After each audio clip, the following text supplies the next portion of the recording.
في سنة 2018 العالم كله كان مستني يشوف اسم واحد من اتنين على منصة الكرة الذهبية، إما ميسي أو رونالدو. لكن اللي حصل وقتها صدم العالم كله. لاعب خط وسط، لا هو أسرع لاعب ولا أقوى لاعب ولا أكتر واحد بيعمل مهارات، وقف ماسك الكرة الذهبية قدام أعظم اللاعبين في التاريخ. اللاعب ده كان لوكا مودريتش. بس السؤال الحقيقي مش هو إزاي كسب الكرة الذهبية، السؤال هو إزاي لاعب بالمواصفات دي بقى أهم لاعب في الملعب، وإيه السر اللي خلى أي مدرب في العالم يتمنى يبني فريقه حواليه.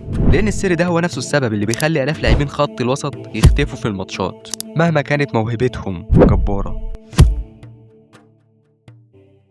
قبل ما العالم كله يعرف اسم لوكا مودريتش كان مجرد طفل عادي في كرواتيا، لكن حياته اتقلبت بسبب الحرب. وهو لسه صغير فقد جده واضطرت عيلته تسيب بيتها وتعيش في الفنادق لفترة. وسط الظروف دي كانت الكورة هي الحاجة الوحيدة اللي بيهرب ليها. كان بيقضي ساعات بيلعب في مواقف السيارات بين العربيات لأن مفيش ملاعب جاهزة حواليه. ولما بدأ يلعب بشكل احترافي أغلب الناس ما كانوش شايفين فيه مشروع نجم، كانوا بيقولوا إن جسمه ضعيف، هيخسر أي التحام ومش هيستحمل كرة القدم الحديثة. وفي الوقت اللي معظم اللاعبين كانوا بيحاولوا يعوضوا ده بالقوة والسرعة، مودريتش كان بيطور حاجة مختلفة تماما. والغريب إن الحاجة دي مش مهارة ومش تسديدة ومش حتى لياقة. ولو سألت 100 لاعب خط وسط صغير عنها غالبا 90% مش هيفكر فيها أصلا. لكن قبل ما أقولك إيه هي، عايزك تركز في حاجة. لو شغلت أي مباراة لمودريتش ما تبصش على الكورة، بص عليه هو. هتلاقيه قبل ما يستلم الكورة بيبص يمين شمال وراه قدامه مرة واتنين وتلاتة، كأنه بيدور على حاجة محدش شايفها. وهنا بالظبط بدأ السر.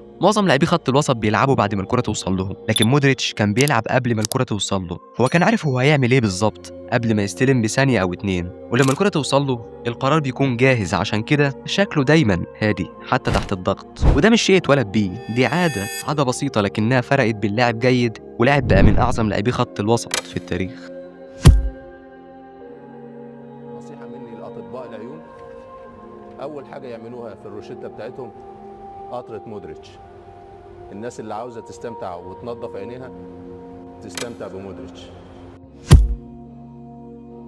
في سنة 2023 انتشرت لقطة رودري وهو بيلعب في نص الملعب. الغريب ان اللقطة ما كانتش عن تمريرة ساحرة ولا هدف عالمي، لكن الناس كانت مركزة على حاجة أغرب. قبل ما الكرة توصل له كان بيلف راسه باستمرار يمين شمال قدام ورا كأنه بيصور الملعب.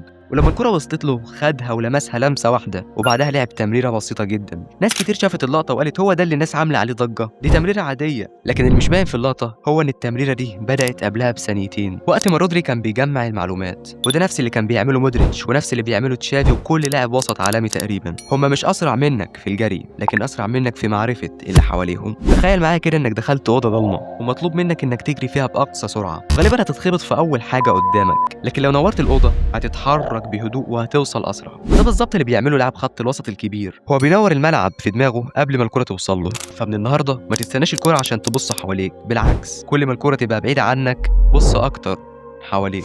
حاول كل ثانيتين أو ثلاثة تلف راسك وتشوف فين زمايلك، تشوف فين الخصم وفين المساحة وفين اللاعب اللي هيضغط عليك. في الأول هتحس إن الموضوع غريب ويمكن تنسى تعمل كده، لكن بعد فترة هتبدأ تاخد القرار قبل ما تستلم، وساعتها هتحس إن عندك وقت أكتر من أي حد تاني مع إن الوقت ما اتغيرش، هو.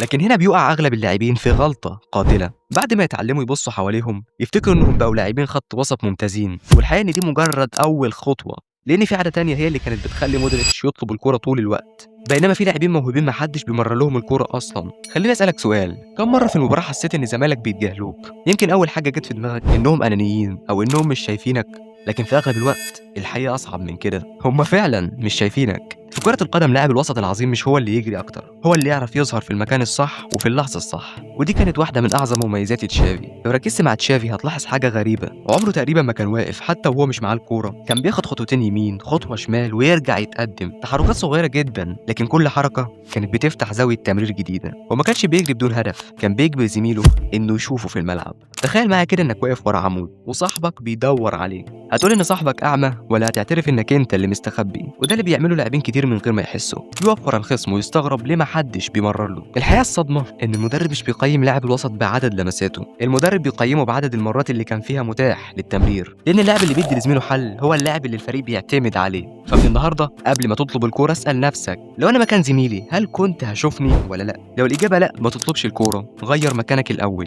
اعمل زاوية جديدة، اتحرك متر واحد بس، أوقات متر واحد يغير الهجمة كلها. حتى لو بقيت بتتحرك صح ولسه بتبص حواليك باستمرار، في غلطة واحدة قادرة تضيع كل ده. والغريب ان الغلطة دي بيقع فيها حتى اللعيبة الموهوبة. في بداية مسيرة اي لاعب بيكون نفسه اول ما يستلم الكورة يعمل لقطة تخلي الناس تسقف له، مراوغة، تمريرة صعبة او كورة طولية مستحيلة. لكن المشكلة ان كرة القدم مش بتكافئ اللاعب اللي يبهر الناس، هي بتكافئ اللاعب اللي ياخد القرار الصح كل مرة. عشان كده لما تتفرج على مودريتش او تشافي هتستغرب ان كتير من تمريراتهم شكلها عادي جدا، لكن لما تجمع 90 دقيقة هتكتشف ان تقريبا ما خصوش الكورة ولا مرة، وان الفريق كله كان بيلعب على ايقاعهم. في نهاية دوري الابطال ممكن تشوف مودريتش بيعمل تمريرة 5 متر بدل ما يجرب يبعت كورة 40 متر. ليه؟ لانه مش بيلعب عشان يبان، بيلعب عشان فريقه يكسب، ودي عقلية بتفرق بين لاعب بيلعب للجمهور ولاعب بيلعب للفوز. قبل اي تمرير اسال نفسك، هل في قرار اسهل يحقق نفس الهدف؟ لو الاجابه ايوه، العب الاسهل، لان البساطه في خط الوسط مش ضعف، البساطه هي قمه الذكاء. بعد كل الكلام ده انت عرفت 3 حاجات مهمه: شوف الملعب قبل ما تستلم، اتحرك عشان تبقى متاح، وخد القرار الصح مش القرار اللي خليك بطل اللقطه. لكن كل الكلام ده ملهوش قيمه لو نزلت التمرين بكره وما طبقتهوش. عشان كده في اخر جزء معانا دلوقتي هقول لك على 3 تدريبات بسيطه لو التزمت بيهم شهر واحد هتبدا تلاحظ انك بقيت تستلم كور اكتر وتلعب بثقه اكبر، وكمان المدرب هيبدا يعتمد عليك بشكل مختلف. ممكن بعد الفيديو ده تنزل تتمرن نفس التمرين اللي كنت بتعمله كل يوم، وساعتها مفيش حاجه هتتغير.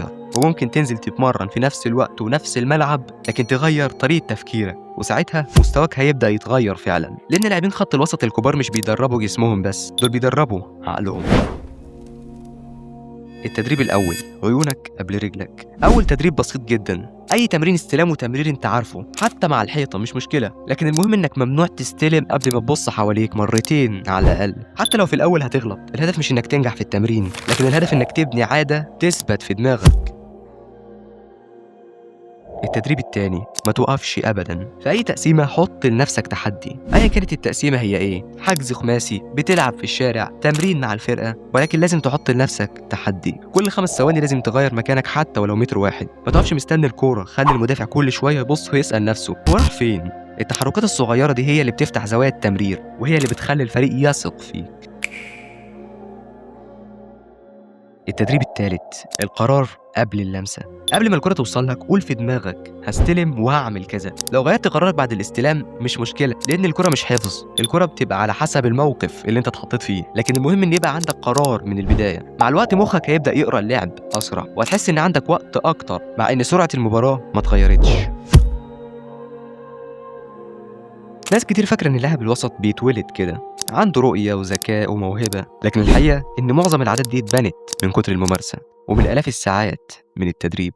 محدش اتولد بيعرف يقرا الماتش، ومحدش اتولد بيعرف يتحرك في التوقيت الصح. الفرق ان في لاعبين كانوا مستعدين يتعبوا على التفاصيل، وفي لاعبين تانيين كانوا بيدوروا على الحل السريع. فاكر اول الفيديو لما قلت ان العالم كله كان مستني يشوف ميسي او رونالدو، لكن اللي وقف في الاخر كان لوكا مودريتش؟ ناس كتير شافت الجايزه، لكن قليل جدا اللي فهم السبب الحقيقي وراها. مودريتش ما كسبش لانه كان اقوى لاعب ولا اسرع لاعب ولا حتى اكتر لاعب استعراضي، لكنه كسب لانه كان بيشوف المباراه قبل اي حد، وبيتحرك قبل اي حد، ويفكر قبل اي حد. ودي هي الحاجه اللي فرقت بين لاعب جيد واسطوره في خط الوسط. ولو انت فعلا عايز تبقى لاعب خط وسط مختلف، ما تبداش بالمهارات، ابدا بعاده واحده بس: بص قبل ما تستلم، اتحرك قبل ما تطلب الكوره، وفكر قبل ما تلمسها. احفظها كده، لان في النهايه المباراه مش بيفوز بيها اللي رجله اسرع، المباراه بيفوز بيها اللي عقله اسرع. في الفيديو اللي جاي هنتكلم عن مركز تاني، ونكشف السر اللي بيخلي افضل لعيبه في العالم يبانوا كانهم بيلعبوا لعبه مختلفه. ولو انت عايز تبقى من الناس اللي بتفهم كوره، ما تفوتش الفيديو اللي جاي، لان هيبقى فيه معلومات كتير جدا.